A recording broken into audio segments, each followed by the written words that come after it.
Ya, shalom Bapak Ibu semuanya. Selamat berjumpa dalam program Q&A, tanya jawab dari keluarga Indonesia Bahagia.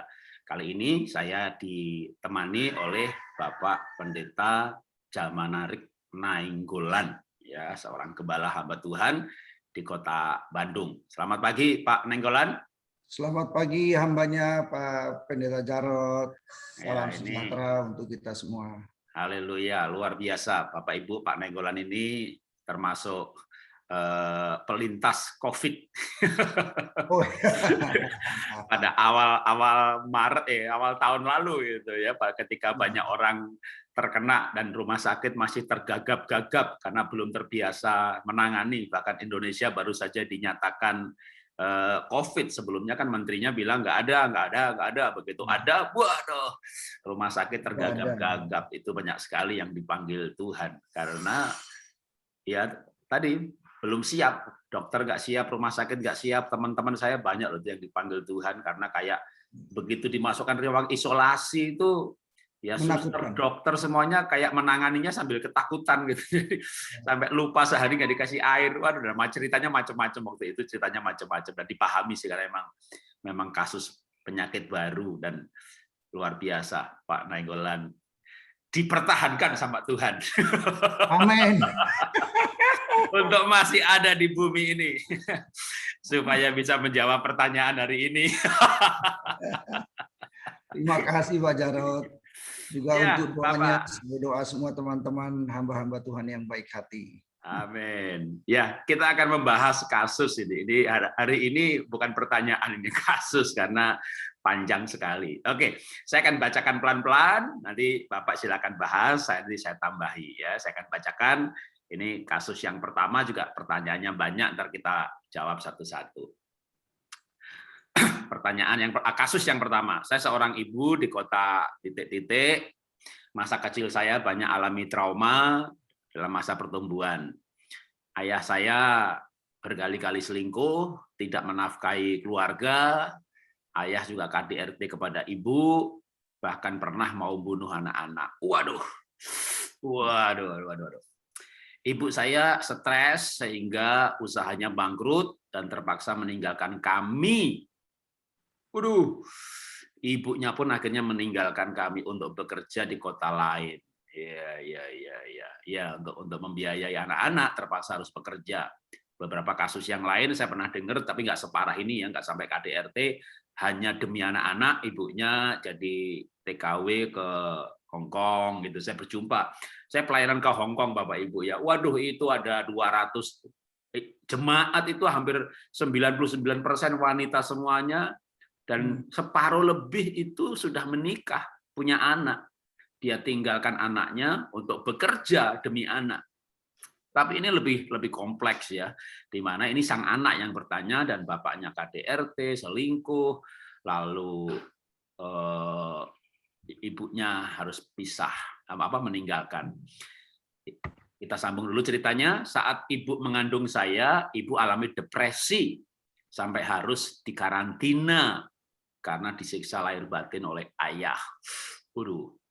Saat saya SD dimasukkan ke panti asuhan, yaitu yatim piatu, panti asuhan yatim piatu, dan di sana pun alami kejadian pemukulan, hukuman, dan konflik yang membuat saya seringkali ingin mati. Puji Tuhan, akhirnya saya pulih, menikah, punya suami yang baik, dan ingin membantu saya perlahan bangkit dari keterpurukan. Wah, ya puji Tuhan bisa menikah. Nah, tapi seringkali pikiran saya terganggu dengan ketakutan anak saya akan alami hal yang tidak baik dan tidak bahagia dalam hidupnya seperti saya dulu. Saya takut kalau tiba-tiba saya dan suami meninggal saat anak saya masih kecil. Saya takut anak saya disiksa orang saat kami tiada. Saya takut kalau jatuh miskin dan anak saya menderita. Oke, kita bahas satu pertanyaan dulu dari latar belakang ini. Bagaimana Pak mengatasi hal ini merubah mindset saya? Oke, jadi yang dibahas sekarang bagaimana mengatasi trauma ibu ini yang berdampak pada ketakutan-ketakutan tadi ya, sampai takut jatuh miskin, takut alami kecelakaan, takut meninggal waktu anak masih muda, takut anak nggak bahagia. Sebuah ketakutan yang wajar terjadi karena segala peristiwa yang memang kalau didengar ceritanya kayak sinetron ya, kayak drama yang sangat memprihatinkan. Puji Tuhan, pulih, menikah, punya anak. Cuma ada ketakutan seperti ini, ada trauma seperti ini. Oke, silakan Pak Nenggolan. Baik, terima kasih Pak Jarod. Pertama, saya mendengar kasus ini, ya prihatin ya. Prihatin karena memang tidak sepantasnya terjadi seperti ini, terutama di tengah-tengah kehidupan seorang Kristiani. Kalau kita orang Kristen, mestinya kita harus tuntas kekristenan kita. Tapi bersyukur juga setelah menikah, suaminya suami yang baik. Ini Tuhan membela kehidupan ibu ini. Ya. Nah, karena itu semestinya ibu ini tidak boleh takut. Nah, bagaimana mengatasi hal yang seperti ini dan bagaimana merubah mindset saya? Yang pertama yang harus saya katakan adalah hati. Hati ibu. Ini seorang ibu kan ya Pak ya? Ya, betul. Hati ibu harus tuntas diserahkan kepada Tuhan. Sepenuh hati datang kepada Tuhan. Karena Alkitab itu, Tuhan itu selalu menyatakan orang yang tulus hatinya itu diperhatikan oleh Tuhan. Orang yang datang kepada Tuhan dengan tulus itu selalu dibela oleh Tuhan. Bahkan jangankan kita orang yang percaya, orang yang tidak percaya pun pembelaan dari Tuhan ada. Kalau kita lihat dalam sejarah Alkitab, selalu Tuhan menyatakan pembelaannya kepada kebenaran. Maka orang terus belajar pada kebenaran supaya orang berbuat benar, supaya orang berbuat yang baik. Nah, kasus yang Ibu alami ini saya kira ya, dan saya tahu juga dialami oleh orang-orang lain. Mungkin waktunya berbeda, caranya juga yang berbeda. Tapi ketika mereka datang sama Tuhan, kasus-kasus ini bisa diselesaikan dengan baik. Hidup mereka yang dulu menderita, tidak diperdulikan, dibuang. Mereka itu menjadi orang-orang yang berhasil, orang-orang yang sukses.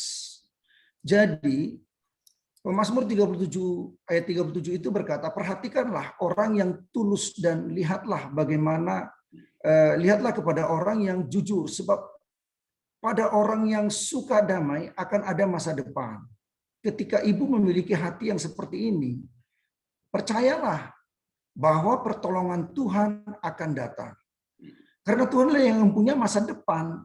Ketika kita bertobat, berserah sama Tuhan, Tuhan yang menentukan masa depan kita. Mungkin orang lain mereka-reka yang tidak baik, atau mungkin karena perbuatan keluarga atau orang tua kita yang tidak baik pada kita. Tapi Tuhan punya masa depan yang cemerlang, yang penuh harapan bagi kita. Ini penting. Nah, karena itu belajarlah melupakan kasus yang menakutkan bagi ibu tersebut. Ketahuilah Tuhan adalah solusi dalam seluruh kehidupan kita. Orang yang nggak punya Tuhan aja bisa berhasil. Dia berhasil melalui persoalan hidup yang begitu berat dalam hidupnya. Apalagi kita yang punya Tuhan Yesus. Kita punya Tuhan Yesus, dia sanggup mengerjakan, menyelesaikan semua perkara dan membuat kita menjadi pemenang. Itu pendapat saya, itu saran saya untuk ibu ini. Jadi pikiran yang tidak baik itu buang dari kehidupan ibu. Saya percaya dengan banyak membaca firman Tuhan, saya percaya dengan banyak bersekutu sama Tuhan, semua yang menakutkan itu akan hilang. Dan yang datang kebaikan, kemurahan, sukacita, damai sejahtera akan mengalir dalam kehidupan ibu. Demikian Pak Jarod. Iya, makasih Pak Nenggolan. Saya akan tambahkan. Silakan Pak. Tambahan dari saya berupa kesaksian aja ya. Saya tidak separah yang ibu alami, tapi juga mengalami hal-hal yang serupa. Kalau saya mau jujur ya, karena toh Tuhan juga tahu. Beberapa orang di kota saya juga tahu. Jadi bapak saya juga selingkuh. Dan karena bapak saya selingkuh, adik saya marah, adik saya mau bunuh bapak saya. Jadi kalau ini bapaknya mau bunuh anaknya, kalau kita kebalik, adik saya mau bunuh bapak saya. Adik saya ditangkap polisi, adik saya makin kepahitan. Akhirnya adik saya nggak lulus kuliah dan terlibat narkoba. Waktu adik saya ditangkap polisi narkoba, ibu saya stroke. Jadi dan sejak stroke itu diabetesnya menjadi susah terkendali. Dan ibu saya pun sempat pengen mati gitu ya kalau mengingat kasus itu. Saya sering dibully orang waktu kecil karena saya keluarga miskin. Jadi bapak ibu saya itu menjagai tanahnya orang lain dan ada rumah bedeng di situ. Jadi saya kecil itu kelas 1 SD udah jualan es lilin. Dan sakit paru-paru, bengek, basah. Jadi sering dibully karena ya bengek. Kalau bernafas bunyi ngik begitu ya, dan mereka takut ketularan paru-paru basah. Masa kecil yang kecil aja udah jualan es lilin gitu ya. Itu juga saya pernah ngalami ketakutan. Jadi SMA, kuliah gitu ya, itu takutnya tuh gini. Saya bisa menikah nggak ya? Ada yang mau dengan saya nggak ya? Pasti ada, tapi saya bisa membahagiakan nggak ya? Dengan latar belakang kemiskinan, jadi waktu kuliah pun juga tinggal di rumah liar gitu. Itu juga puji Tuhan saya kuliah, tapi ada ketakutan. Nanti saya bisa dapat pekerjaan nggak ya? Dan betul begitu lulus mencari kerjaan nggak dapat. Sampai saya itu sempat kepikir gitu ya jual asongan pinggir jalan lah gitu. Mosok sarjana jual asongan gitu. Bahkan saya sempat karena cari kerjaan dengan ijazah sarjana susah, saya cari kerjaan dengan ijazah SMA. Jadi sales yang nggak digaji, cuma dapat komisi kalau laku. Jadi saya hidup ini betul-betul merangkak dari bawah dan dipenuhi dengan juga pernah ketakutan. Takut menikah, takut nggak bisa membahagiakan orang lain, takut nanti kalau menikah tetap miskin kayak orang tua gimana. Nah, gimana saya mengatasi ketakutan-ketakutan saya? Seperti yang Pak Nainggolan katakan gitu ya, cuma dengan bentuk lebih praktisnya ya supaya menambahkan jadi nggak mengulangi.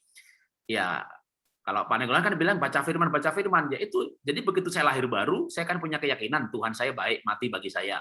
Dan saya percaya Alkitab itu firman Tuhan. Jadi beberapa ayat itu sampai saya hafalin, saya tulis di kertas, saya kantongin gitu, lalu sering saya ucapkan. Yeremia 29 ayat 11, aku tahu rancangan apa yang ada padaku mengenai kamu, demikian firman Tuhan, bukan rancangan kecelakaan, tapi rancangan masa depan penuh harapan. Jadi saya ucapkan itu berkali-kali, bahkan kadang saya rubah-rubah gitu. Tuhan punya rencana untuk hidup saya, rancangan masa depan penuh harapan. Saya nggak boleh khawatir lagi karena masa depan saya terjamin. Jadi saya sering merubah-rubah ayat gitu, bukan berarti merubah misalnya secara esensi gitu ya, misalnya masuk surga jalannya bisa macam-macam, nah itu kan enggak. Tapi kalau ada ayat misalnya Daud berkata Tuhanlah yang melindungi aku, Tuhan yang mengurapi aku, yaitu akunya saya gitu. Atau Tuhan mengirim Paulus dan menyertai Paulus, itu kata Paulus saya ganti, Tuhan memanggil Jarod dan menyertai Jarod, kemana Jarod pergi Tuhan memakai Jarod gitu. Itu saya baca begitu, saya cara baca Alkitab itu seperti itu. Dan itu Alkitab itu firman Tuhan dan Alkitab itu hidup. Jadi ketakutan-ketakutan itu kan pikiran manusia. Nah, apa yang bisa mengalahkan pikiran manusia kalau bukan firman Tuhan?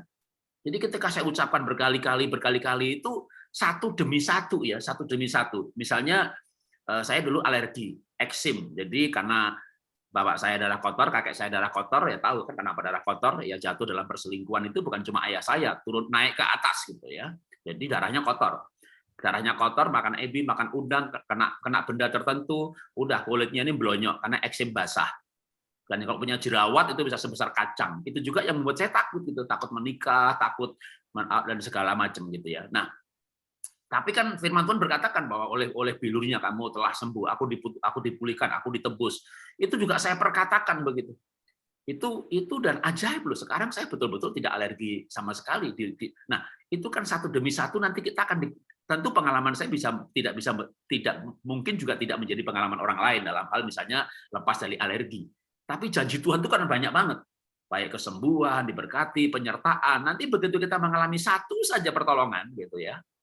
Kayak Daud ditolong dari singa, akhirnya yakin ditolong dari beruang, akhirnya yakin ditolong dari Goliat, akhirnya yakin ditolong dari Saul. Wah, makin lama keyakinannya makin kuat karena begitu kita memperkatakan firman, mengimani firman, nanti satu digenapi, satu digenapi, satu digenapi. Waduh, saya sembuh. Waduh, berarti yang lain juga benar. Berarti saya akan diberkati. Dapat pekerjaan benar. Wah, berarti benar nih. Wah, saya diberkati, saya dapat pekerjaan gitu. Begitu dapat pekerjaan, akhirnya saya berani menikah. Nah, singkat cerita, begitu menikah kan akhirnya juga makin diberkati. Itu trauma saya hilang. Tapi ya trauma itu nggak kayak lumpuh berjalan buta melihat gitu ya. Kadang-kadang sudah yakin nih, nggak takut lagi gitu. Nanti kondisi tertentu kayak takut lagi juga gitu. Itu wajar. Tapi makin lama nanti traumanya pasti akan dikalahkan oleh firman. Ya, kita lanjutkan ke pertanyaan yang kedua, masih dari orang yang sama. Jadi satu file kita akan rekamnya.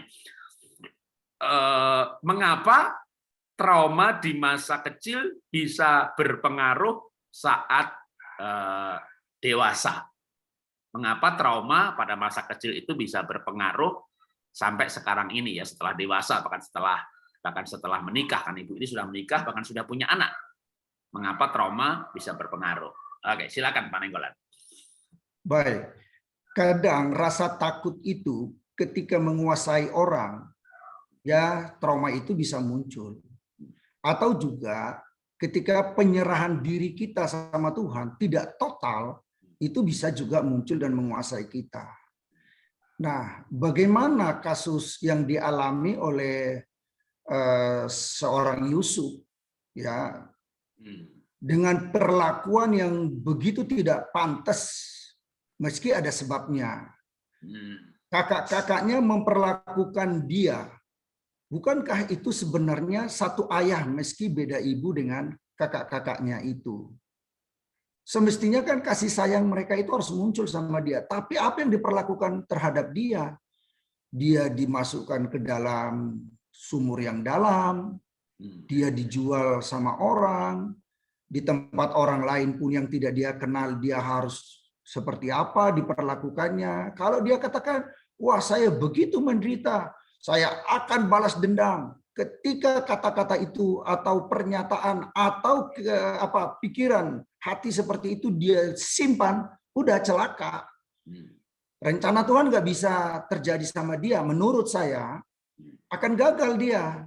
Tapi ketika dia bisa buang itu, dia tetap hidup berbuat baik, maka trauma itu hilang.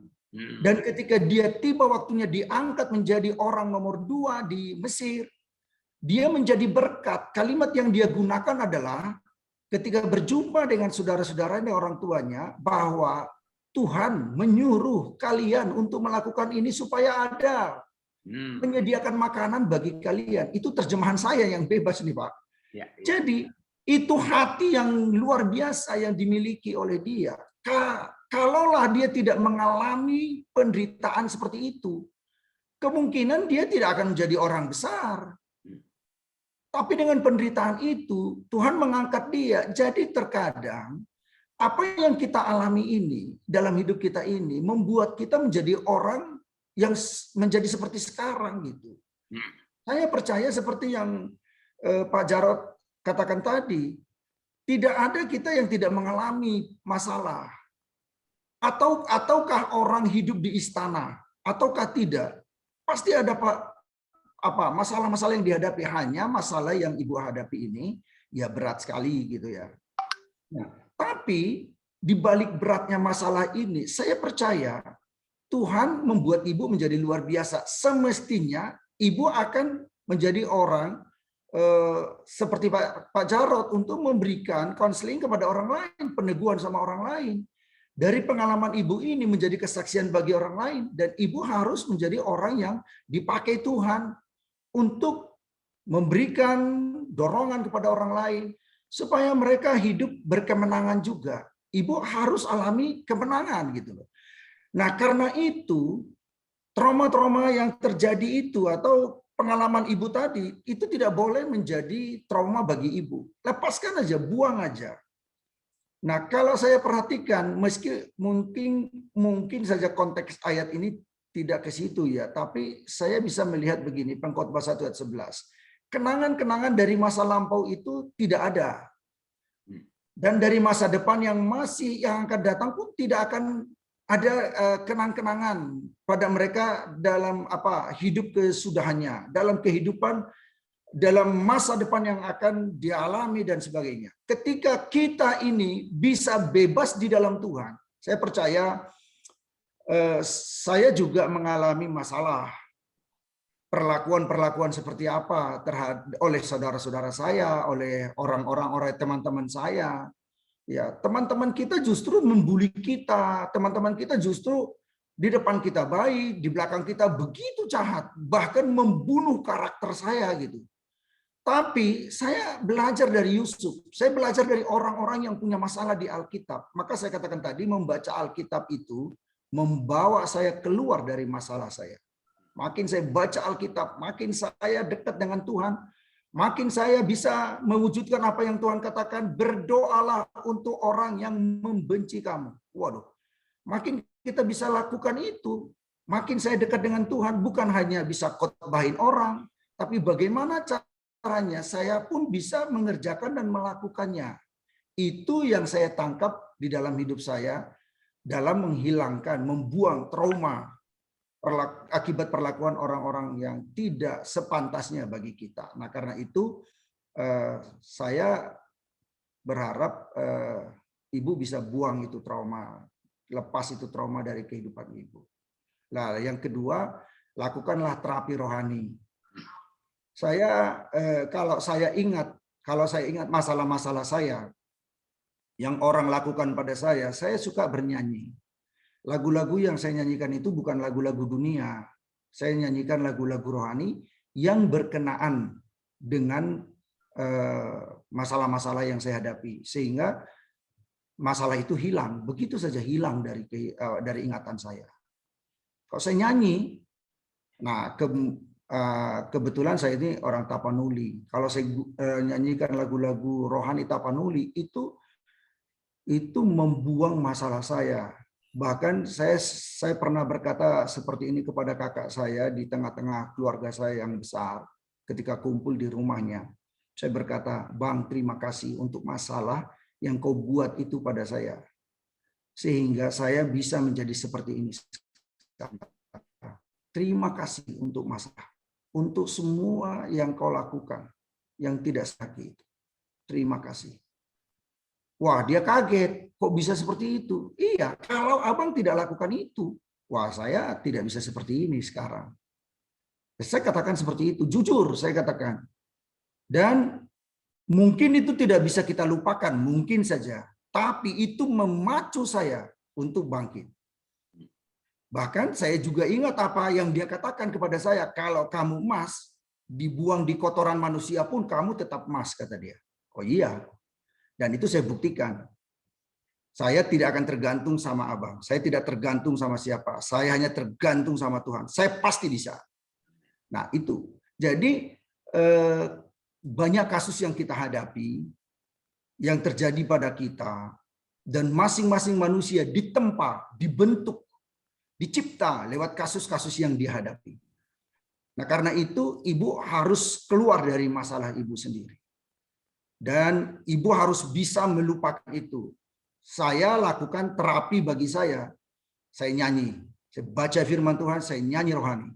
Saya memuji Tuhan, air mata saya mengalir, hadirat Tuhan ada pada diri saya.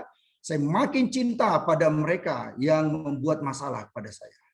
Wow. Dan saya bersyukur pada Tuhan. Tuhan, terima kasih untuk masalah ini. Dan saya berharap ibu juga bisa dan pasti bisa. Demikian Pak Jarod, Tuhan memberkati. Wah, mantap. Jadi saya nggak usah nambahin banyak-banyak nih. Ya, kenapa trauma masa lalu bisa berpengaruh pada masa depan? Karena otak manusia. Jadi saya menambahkan dari sisi yang lain ya. Otak manusia itu emang ada memorinya. Bahkan sebenarnya otak manusia itu nggak ada fungsi delete-nya. Kalau komputer bisa di-delete, otak manusia itu nggak bisa. Jadi sebenarnya melupakan itu agak susah. Tapi tadi yang seperti Pak Nenggolan katakan pada jawaban malah yang sebelumnya, ya harus mengampuni. Itu dia kuncinya. Jadi kalau ingat lagi, kita nggak sakit karena sudah mengampuni. Contoh Yusuf tepat sekali. Ya Yusuf kan sebenarnya Yusuf itu mau dibunuh sama kakaknya, ya. Tapi salah satu kan Yehuda kan punya ide nih, wah jangan dibunuh lah, masukin sumur aja gitu ya. Dan dia punya ide nanti Dia mau balik, mau diambil gitu. Tapi sebelum dia ngambil sama kakak lain-lain dijual sebagai budak. Waduh, itu budak zaman dulu tuh lebih di bawah TKW, nggak dapat gaji, dibunuh pun nggak punya hak hidup, LBH nggak ada yang bantu. Itu jadi penderitaan yang menurut saya, dan itu kira-kira sejak Yusuf jadi budak tangan kanan Firaun itu jangka waktunya tafsirannya gitu 13 tahun. Itu pasti dihajar, dicambuk. Sebelum dia menjadi tangan kanan Potifar kan mungkin dia jadi kakinya Potifar. Jadi nggak langsung, itu penderitaan yang luar biasa. Dan itu gara-gara kakaknya. Nah, tapi hebatnya kan waktu kakaknya, nah ini waktu bapaknya mati. Jadi Yusuf itu waktu Yakub mati, kakaknya itu mikir, ya selama ini jangan-jangan Yusuf itu baik karena bapak masih hidup. Begitu bapaknya mati, kakaknya masih ketakutan. Mereka datang lagi ke istana. Jadi ini kakak-kakaknya sudah bukan Yusuf sudah memboyong kakaknya, ayah, orang tuanya semua diboyong ke Mesir sampai Yakub mati.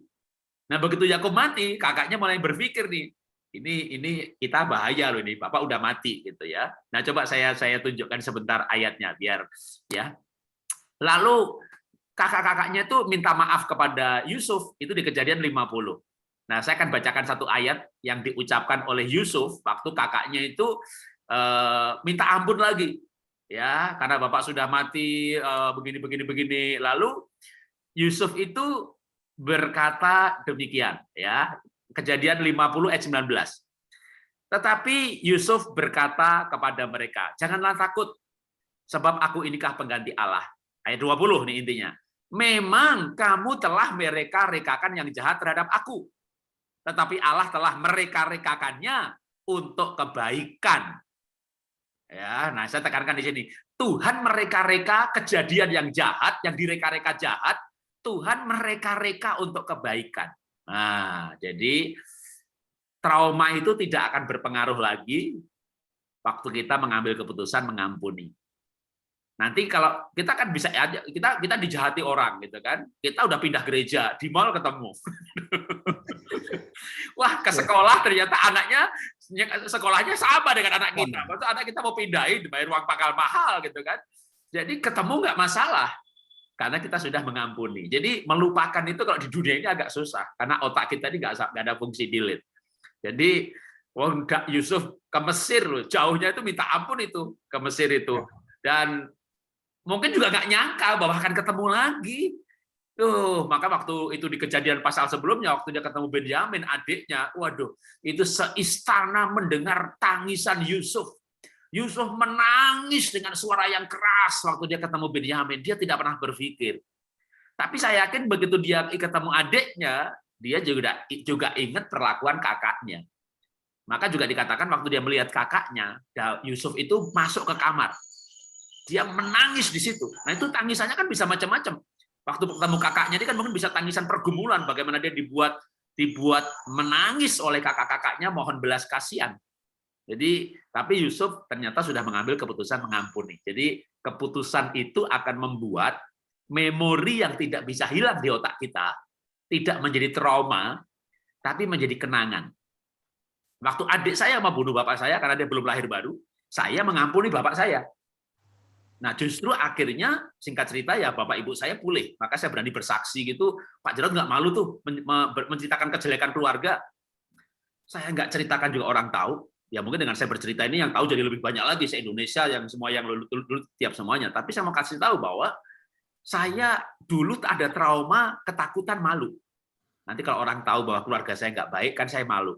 Saya ceritakan itu semuanya, gitu kan? Jadi saya tidak takut untuk malu, untuk orang tahu. Kenapa? Karena saya punya cerita endingnya.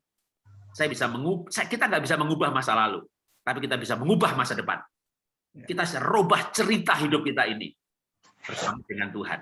Nah, sekarang kita masuk pertanyaan terakhir dari orang yang sama. Ada 2 pertanyaan tapi digabung jadi 1 karena memang bisa disatukan ini pertanyaannya. Saya akan bacakan pertanyaannya dengan latar belakang yang sama, ya. Apakah karakter seseorang bisa berubah menjadi lebih positif dan lepas dari masa lalu? Jika bisa, bagaimana caranya selain berdoa, ya, mengubah karakter? Yang keempat, apakah bisa seusia saya baru mulai belajar memaksimalkan potensi diri? Ya, kalau karakter berubah, potensi berubah.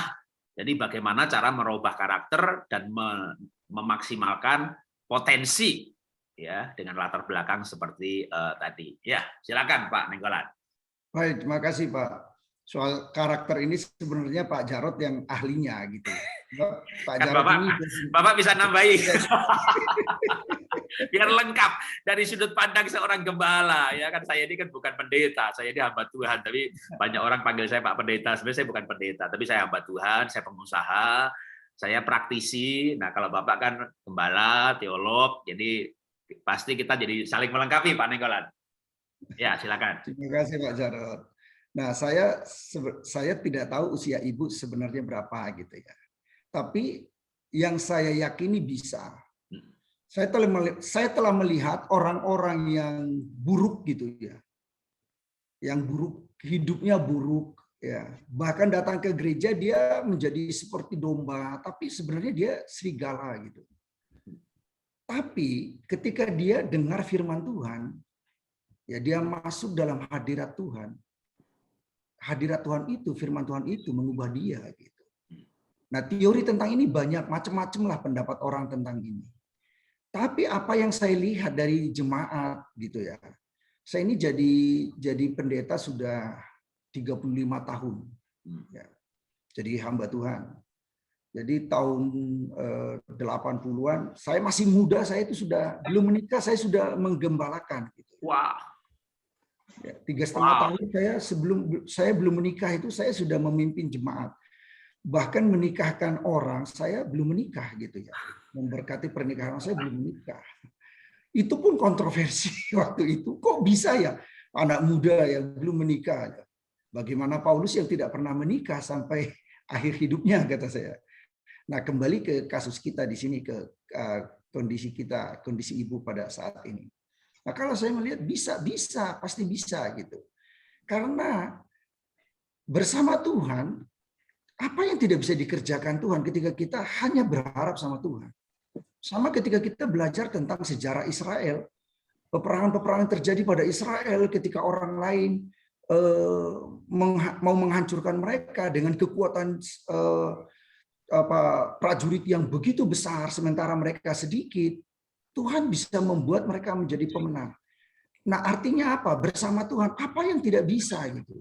Bisa gitu. Orang buruk seburuk apapun karakternya, bisa dibuat Tuhan menjadi baik gitu loh. Menjadi positif gitu. Negatif dibuatnya menjadi positif ya. Dan masa lalu yang mengikat dia dimerdekakan oleh Tuhan, dibebaskan oleh Tuhan. Ya, mungkin berbagai cara gitu. Saya juga pernah melihat ketika saya kebaktian ya, tiba-tiba waktu doa ada orang yang berguling-guling, loh ini kenapa ya sekian lama dia beribadah di saya ini kenapa berguling-guling gitu. Guling-guling kenapa ngeliat-liat gitu loh. Kenapa nih orang, saya pikir. Tapi ya saya terus saja masuk dalam doa ya. Saya nyanyi pujian penyembahan. Ayo saya ajak pemain musik nyanyi. Ayo kita nyanyi bersama terus. Dan hingga dia merdeka dan dibebaskan dari semua ikatan-ikatan itu. Lalu saya tanya, loh kenapa? Ada apa denganmu sebenarnya? Saya bicara empat mata dengan dia. Akhirnya dia ngasih tahu bahwa dia datang dari Sumatera itu diperlengkapi dari perdukunan dan sebagainya gitu. Lalu di kantongnya itu, di dompetnya itu ada jampi-jampi, ada tulisan-tulisan dari dukun. Ya, katanya itu jadi benteng untuk kehidupan dia, membuat dia berhasil. Supaya dia akan berhasil gitu. Tapi faktanya dia bukannya berhasil, malah rusak gitu. Nah, kondisi seperti ini juga bisa diubah Tuhan. Hanya dengan dia datang ibadah, tekun dia datang beribadah, meski menurut dia ada banyak upaya iblis itu menghalangi dia untuk beribadah, untuk datang sama Tuhan. Tapi dengan bantuan kita, ya bantuan kami, kita ajak, ayo datang ya, jangan lupa ya, ayo datang ya, gitu.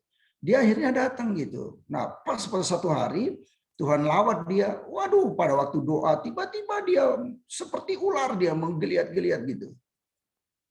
Ya sudah, kita doakan, kita bersungguh-sungguh mendoakan dia, Tuhan bebaskan dia.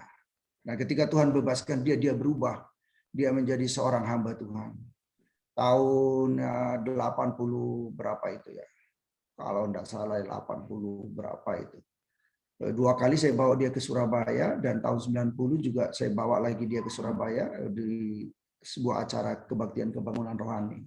Waduh, sejak saat itu juga dia katakan, betul Pak, saya sudah bebas, saya sudah merdeka, kata dia. Dan dia sejak saat itu berkomitmen untuk menjadi hamba Tuhan. Jadi yang buruk banyak rupa-rupa. Saya tidak berani sih, karena saya gembala, mohon maaf, tidak berani mengungkap banyak masalah orang ya yang sudah kita layani gitu ya. Tapi bagaimanapun ratusan orang ya, bahkan saya tahu ribuan orang kalau searching juga di internet, itu ribuan orang ya diubah oleh Tuhan, diubahkan dan bisa gitu, bersama Tuhan bisa. Yang jahat jadi baik, sudah sangat baik, dan dia benar-benar dengan keadaan dia yang lama menjadi luar biasa gitu. Nah, saya kira ini penting bagi Ibu, percayalah bahwa karakter bisa diubah. Meski orang katakan tidak bisa, menurut saya bisa gitu. Karena saya sendiri melihat gitu. Dan karena saya gembala, saya perhatikan, saya datang ke rumahnya bukan hanya bertemu di gereja, saya adalah orang yang termasuk rajin mengunjungi jemaat gitu. Mengunjungi, melihat itu ya. Meski saya juga agak kadang sibuk, kadang saya sampai malam, sampai jam 12 malam juga bersama istri gitu ya. Saya selalu bersama istri saya mengunjungi orang gitu. Dan sampai orang katakan satu hari ketika saya mengunjungi jemaat yang baru datang ke kita beribadah, dia katakan, ini baru seumur saya ini, baru kali ini saya dikunjungi oleh seorang pendeta, didoakan. Hingga di rumahnya kami temukan, rupanya dia juga dibekali dengan ilmu perdukunan, gitu. Jampi-jampi gitulah. Nah, kita harus bakar itu, ya kita harus lepaskan dan merdekakan dia dari segala ikatan-ikatan kuasa kegelapan. Dan kejadian-kejadian seperti ini mengubah dia, membuat dia menjadi positif, negatif menjadi positif. Semua hidup dia berubah karena bersama Tuhan. Tentu jangan lepaskan Tuhan dari hidupmu. Cari terus Tuhan, dan itu yang kita katakan, itu yang saya katakan kepada jemaat, kepada umat Tuhan. Karena hampir 90% yang saya bertemu dengan jemaat saya gitu ya, dengan jemaat Tuhan yang dipercayakan untuk kami layani, kami gembalakan. Ya, menyampaikan bahwa semua punya masalah. Hanya 10% dari antara jemaat itu yang tidak mau mengungkap masalah mereka. Tapi saya percaya bahwa semua punya masalah.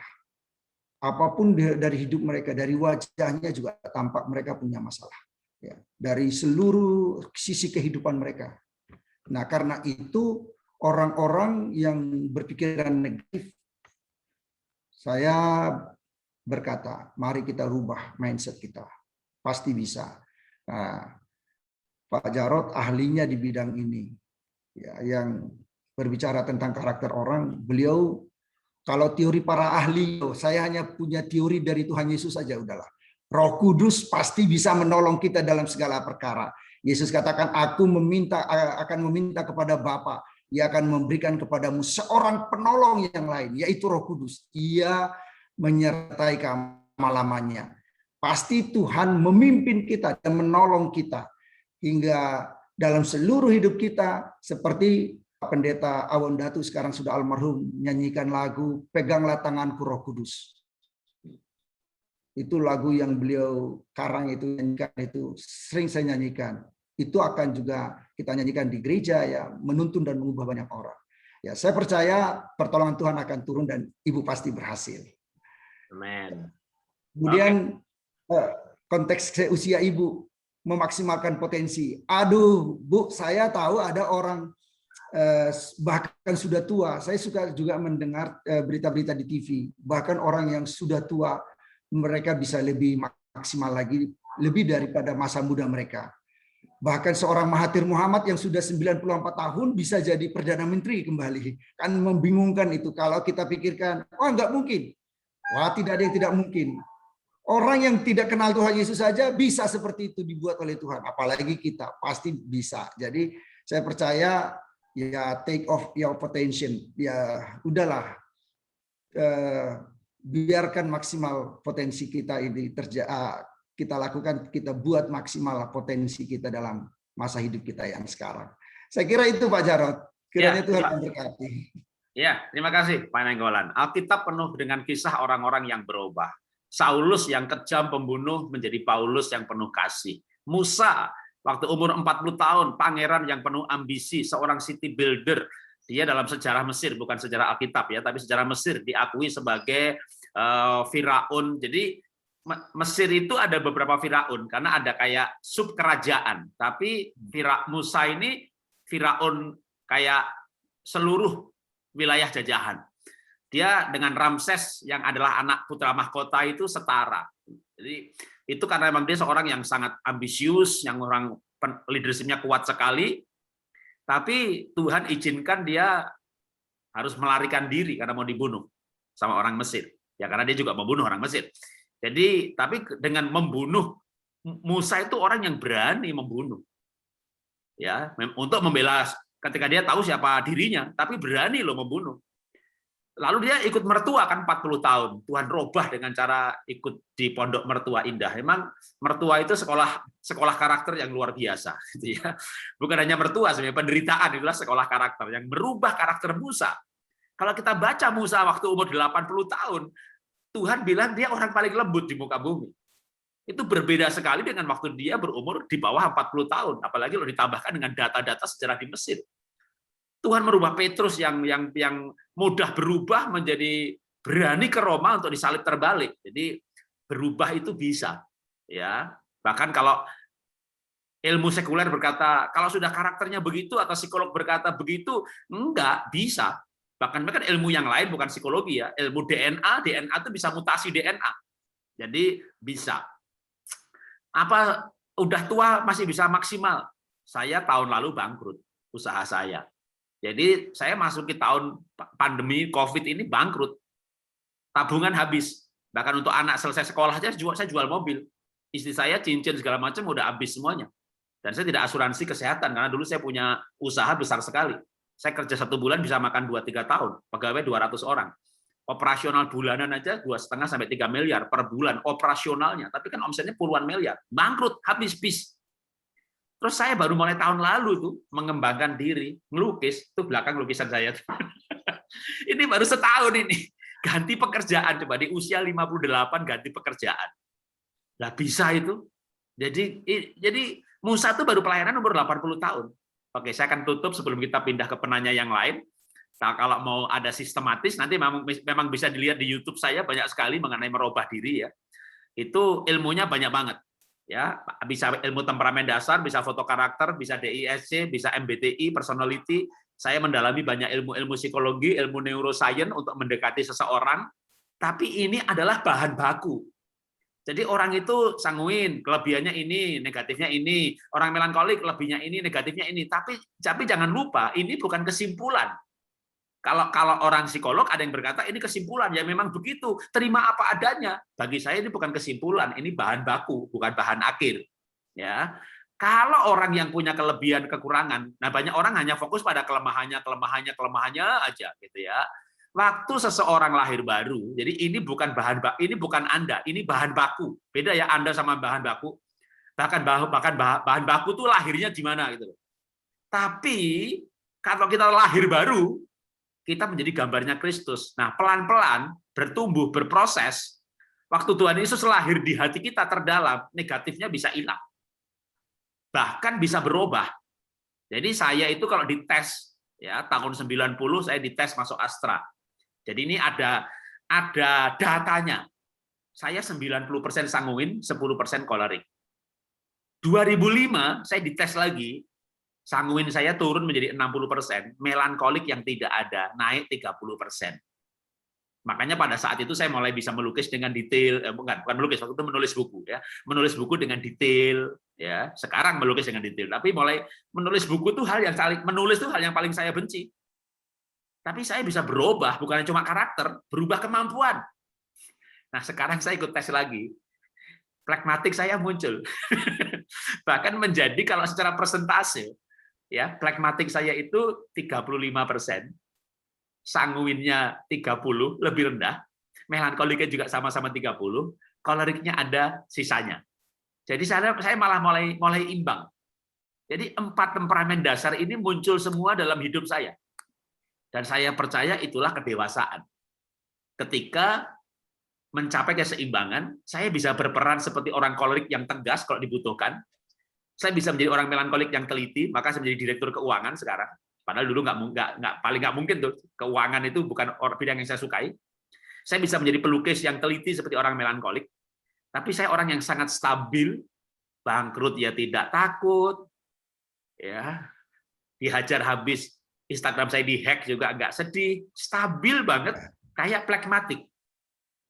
Jadi saya ini contoh yang perubahan saya itu bisa diukur secara ilmiah dengan data-data yang memang untungnya saya ini tahun 90 dites gitu ya. 2005 dites. Terakhir saya menggunakan tes sidik jari yang juga bisa menganalisa DISC saya, dominan intim stabil cermat saya itu presentasinya berapa. Itu berubah lagi. Jadi kayak setiap 15-10 tahun saya berubahnya cukup banyak. Tapi itu sebenarnya perubahan yang terjadi hari demi hari. Jadi perubahan pasti dimulai dengan perubahan mindset. Hati, pikiran, Tuhan Yesus berkata, dari hati timbul pikiran lalu perbuatan jahat. Perbuatan itu perilaku, tapi perbuatan juga bisa berarti kemampuan. Mindset itu paradigma, termasuk trauma ada di situ. Hati inilah yang harus dipulihkan. Hatinya cinta Tuhan, mengalami kasih Tuhan, pikirannya berubah, pikiran berubah, perilaku berubah, kemampuan berubah. Itu 100% pasti bisa. Ya, begitu Ibu terus ikut Tuhan, nanti 10 tahun lagi bukan program Q&A, ya. Nanti saya akan bikin program kesaksian.